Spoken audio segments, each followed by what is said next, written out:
Welcome once again to Musings by Danon.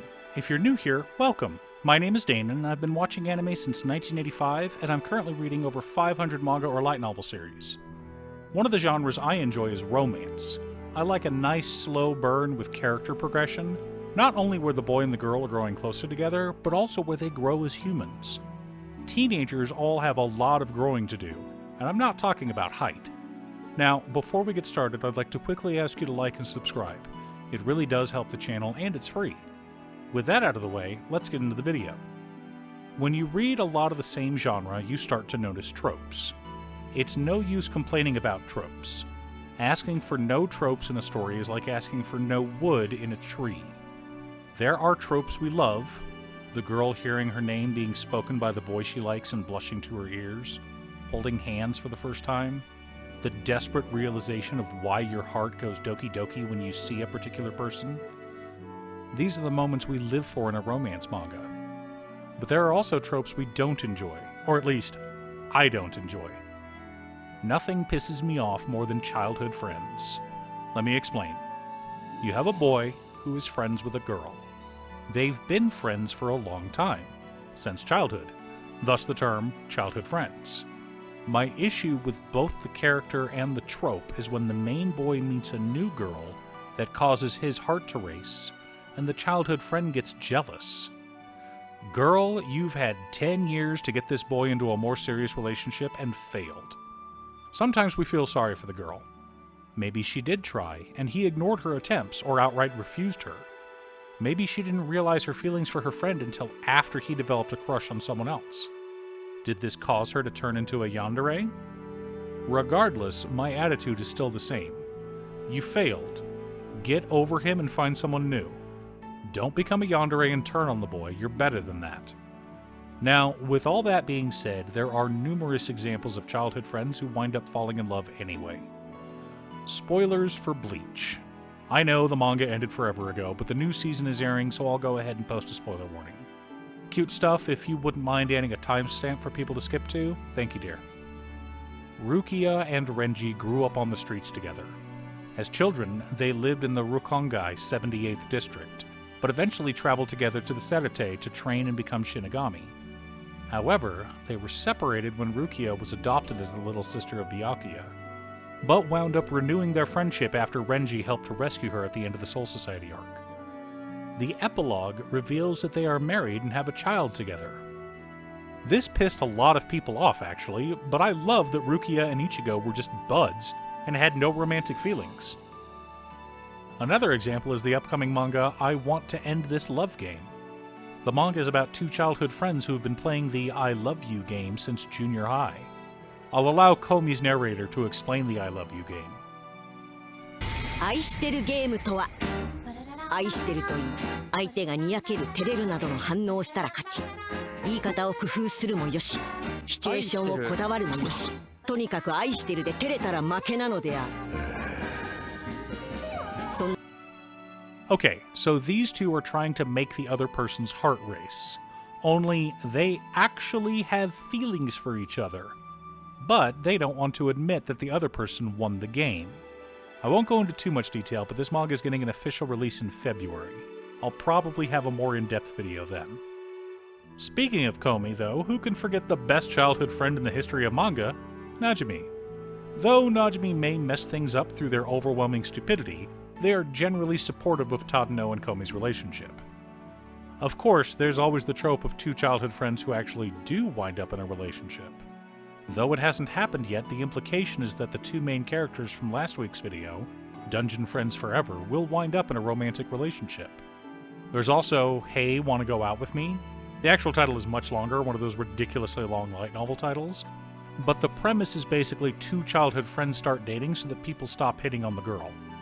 Only no one knows that they're childhood friends, and since she's become a gyaru, she's kept her otaku side hidden. He's the only one who knows how much of a nerd she really is. Of course, this situation does help to unlock certain feelings the two may or may not be hiding from each other. There are so many examples of the trope of childhood friends becoming lovers in manga and anime, we don't even think about it. You've got the classic example of Goku and Chi-Chi in Dragon Ball, as well as Edward Elric and Winry Lockbell in Full Metal Alchemist. Want a Yuri example? How about I married my best friend to shut my parents up? Want a seinen story? Here's 3. Dog and Scum, Tell Me How to Forget About You, and When I Returned to My Hometown, My Childhood Friend Was Broken. No, that last one isn't a light novel title. I think it was either a Twitter or Pixiv manga to start. Of course, there's always Oh, Those Hanazono Twins, or The Girl I Saved on the Train Turned Out to Be My Childhood Friend, if you like love triangles. But what if we want to explore this trope even further? The whole reason I went on this rant was to discuss 2 very silly rom-com manga that I'm currently reading. No More Love with the Girls, and When Trying to Get Back at the Hometown Bullies, Another Battle Began. Believe it or not, this manga is not a light novel adaptation. In fact, let's go ahead and start with Hometown Bullies. It's hard to classify this one as a childhood friend manga, but it does have a nice twist on the usual take. Sometimes, with childhood friends, the main character doesn't know they're a girl. In this case, there were 3 girls. Back when he was a young elementary student, our main character, Kotaru, had 3 bullies that he had to deal with on a regular basis. He could never win against them. They didn't just bully him, they would challenge him to games and then punish him for losing. Think teasing Master Takagi-san, but a lot more mean. The first person, Akari, was a wrestler. Oborozuki was a basketball prodigy, and Mangetsu was a genius at video games. In 100 matches, Kotaru lost 100 times. All 3 of them tease him about how he's never going to beat any of them, and how it's sad that he'll be moving away in a week. You fools! I'll grow up big and strong and skilled, and when I come back I'll defeat all 3 of you. So Kotaru moves to Tokyo, but comes back as a high school student. Only the 3 boys who used to bully him? None of them are actually boys. You know the childhood behavior where a kid picks on a person they like because they don't know how to properly express their feelings, and it turns out they're actually in love with their target? Yeah. If your reaction to the series is, wait, this art looks familiar, well, it should. This is the same mangaka as How to Treat a Lady Knight Right and My New Wife is Forcing Herself to Smile. Both adorable and slightly ecchi romance series. Unfortunately for our 3 girls, all of whom were competing for the affection of their target, Kotaru has a girl he's in love with.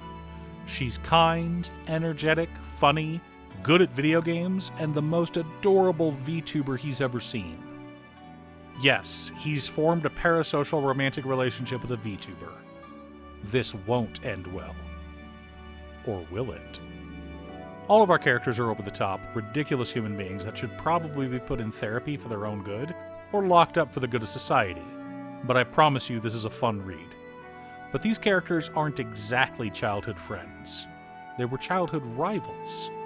What I want to talk about, and the main reason I wanted to make this video, is No More Love with the Girls. Our story starts out with Sakai Yonosuke reading a manga in bed, a sneer on his face. Seeing childhood friends confess their long-held feelings, culminating in a loving relationship, is crap. That never happens. After all, he would know. You see, Sakai Yonosuke has 2 childhood friends. Actually 4, but we'll meet the other 2 much later.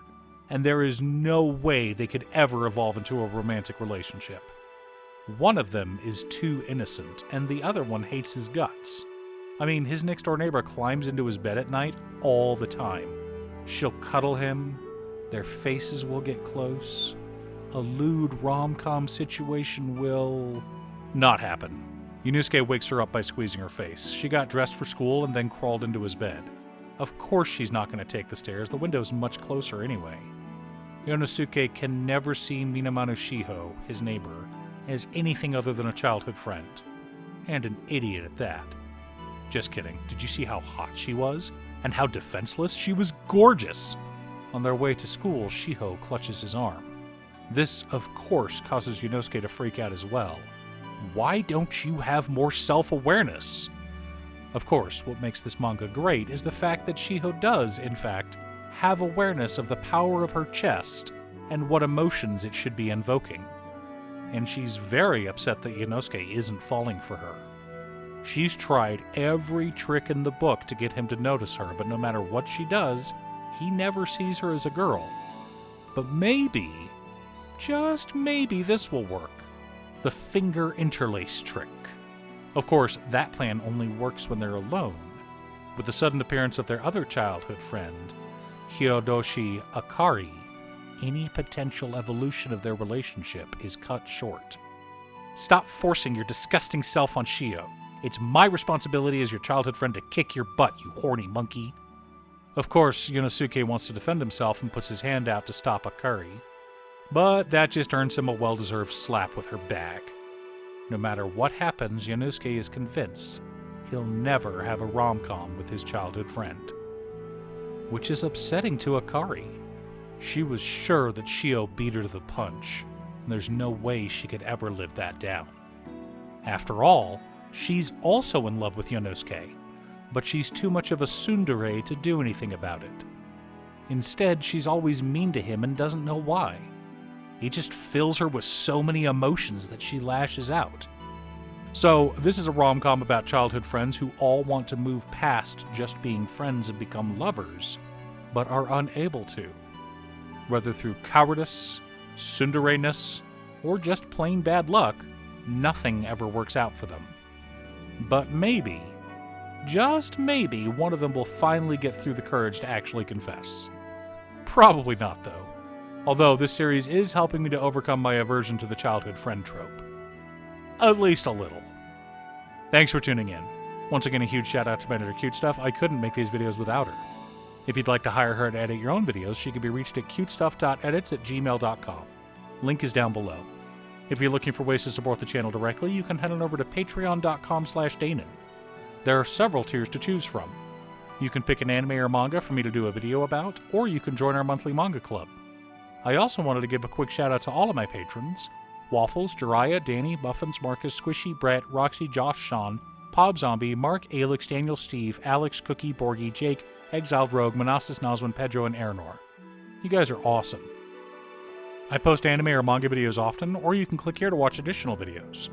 Again, thanks for watching, and I'll see you all again next time on Musings by Danon.